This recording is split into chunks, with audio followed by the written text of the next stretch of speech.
Cara, é um país que 50% das casas não tem saneamento e 1/3 das estradas é pavimentado. Aí o país é uma piada do ponto de vista estrutural. Completamente uma piada. Eu adoro vir para São Paulo, porque São Paulo, pelo menos, é um lugar organizado em que você tem uma certa pujança de negócio nesse país. Mas você viaja eu viajo muito pelo país, você viaja por essa cidade desse país, cara, muitas cidades são favelas. A gente chama de cidade, mas se passar daquela primeira linha de prédios ali, é uma favela por trás daquilo, né? A gente brinca com o Rio de Janeiro, mas o Rio de Janeiro é um lugar extremamente civilizado no país, extremamente civilizado. Se você for para outras regiões do país, o país carece de muita coisa. Legal. Aí, essa previsão, né, inclusive de 10 bilhões de pessoas, é um estudo do Banco Mundial que fala também que, lá em 2050 a gente deve chegar, o mundo deve chegar numa população de 10 bilhões. E aí, inclusive, tem alguns economistas, o Thomas Wu, que é economista do Itaú, ele fala bastante desse cenário mais positivo na visão dele, né, para o Brasil. Só que aí tem uma pergunta. Então, vamos supor que, esse lance aqui do minério de ferro, ele fica um pouquinho mais morno, vamos dizer assim, mas que um crescente número de pessoas vai demandar mais proteína, consequentemente, o Brasil está ali para fornecer milho, soja, ração, para que essas culturas consigam, né, continuar crescendo. Só que aí tem um ponto. Qual que é o ponto? O Brasil frequentemente volta aos noticiários de problema fiscal. E recentemente vocês fizeram alguns estudos muito bacanas sobre o fiscal brasileiro. Então, talvez do ponto de vista fiscal, existe uma preocupação maior para o Brasil do que, exportação de commodities, exportação de grãos, o que o Brasil vai fazer lá na frente? Você acha que o problema, então, do Brasil vai ser aqui no fiscal? Não, cara, o problema fiscal é interessante, né? Porque o que acontece, eu sempre falo isso, quando você fala, vamos falar de uma empresa aqui, Coca-Cola. Já viu alguém começar a falar da Coca-Cola pelo balanço dela? Putz, a Coca-Cola, o balanço tá legal, tem uma dívida aqui, essa dívida tá crescendo.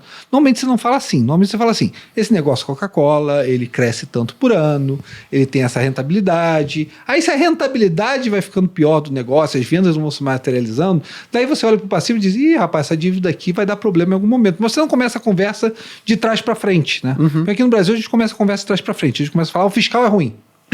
Não, a economia tem problemas, a cultura local tem problemas, em que gera, por consequência, uma dívida crescente que a gente ainda não sabe quando estabiliza, que é o chamado problema fiscal brasileiro, né? Qual é o problema fiscal brasileiro? O problema fiscal brasileiro começa na redemocratização. Porque ali a inflação era tão grande que você não sabia o fiscal. Não existia conta fiscal no Brasil, porque eu não sei se você sabe, mas existia uma coisa chamada conta-movimento. A conta-movimento era o Banco do Brasil financiava o governo livremente. Então o governo precisava de dinheiro, o Banco do Brasil imprimia o dinheiro. Era uma conta livre entre o governo. Então não existia fiscal, porque a inflação era tão absurda em que você não tinha contas públicas bem feitas. Você simplesmente zerava a pedra imprimindo dinheiro, era isso. Tá? Situação muito pior do que a Argentina. Hoje parece um país super civilizado, perto do que a gente era. Tá?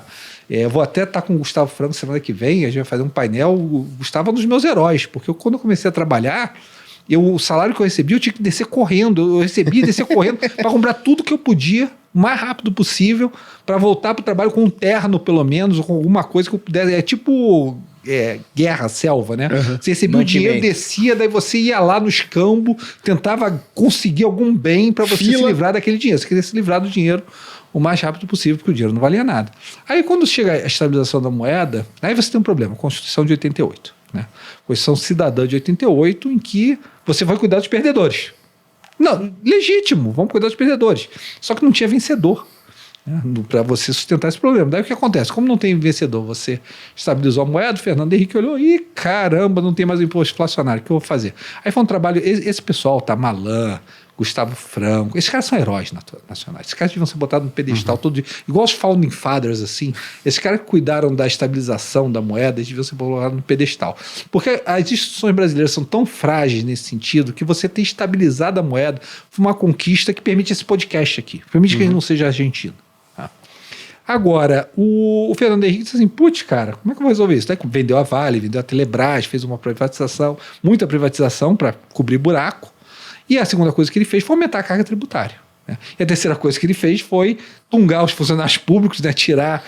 meu pai é funcionário público, então eu lembro que naquela época ele reclamava enormemente porque fez basicamente um processo de deflação salarial no funcionalismo público, mas teve que aumentar a receita, teve que aumentar imposto. Tá? Daí pegou Lula 1 e Lula 2, em que, cara, aquilo foi uma festa enorme, porque o Brasil crescia, a receita crescia muito rápido, e tão rápido quando a receita crescia, a despesa crescia a níveis cavalares também, o que fez o processo virtuoso do Brasil. Também começou crédito à pessoa física e jurídica ali, consignado, começou naquela época, então um processo de crédito, mais boom de commodities, fez com que a receita crescesse enormemente e a despesa crescia em níveis cavalares. Aí chegou ao ponto em que chegou o governo Dilma. O governo Dilma teve o azar enorme de bater no bust de commodities, na queda de commodities. E na queda de commodities também você teve a nova matriz econômica, que ela puxou todos os fios que podiam ser puxados. Vamos estimular, vamos cortar juros com Tombini, né? Vamos cortar juros que é possível, né? Aliás, tipo assim, algumas pessoas do governo Alto deveriam ver ou lembrar da questão do Tombini. Puxou tudo ao mesmo tempo, a inflação disparou para cima. E como, na verdade, o crédito não estava no mesmo pique que estava durante o governo Lula 2, a virada a criação da inflação, junto com a virada de commodities, junto com a estagnação do processo econômico, chegou a um limite ali, gerou a maior recessão que um país já viveu, fora de guerra, fora de período de guerra. Uma recessão de proporções bíblicas, 10 anos sem crescimento de renda per capita, coisas desse tipo. Aquilo ali, cara, gerou, aí a receita caiu dramaticamente.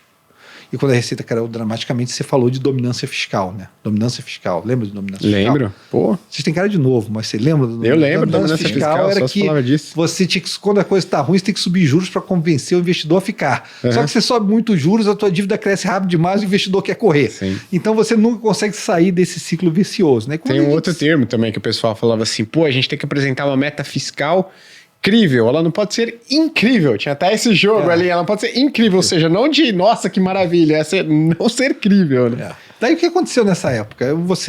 Quando você está em crise no Brasil, a boa coisa do Brasil é quando você está em crise suficiente, as pessoas começam a agir, né? Porque o pessoal quer que a casa fique meio... O pessoal nunca arruma a casa, mas quando a casa começa a pegar fogo, aparecem os extintores. No Brasil, normalmente é assim. Até porque o pessoal não quer perder a bocada, não quer perder o filé. Né? Então, casa mal arrumada, a gente deixa mal arrumado. Pegou fogo, aparece o extintor. Né?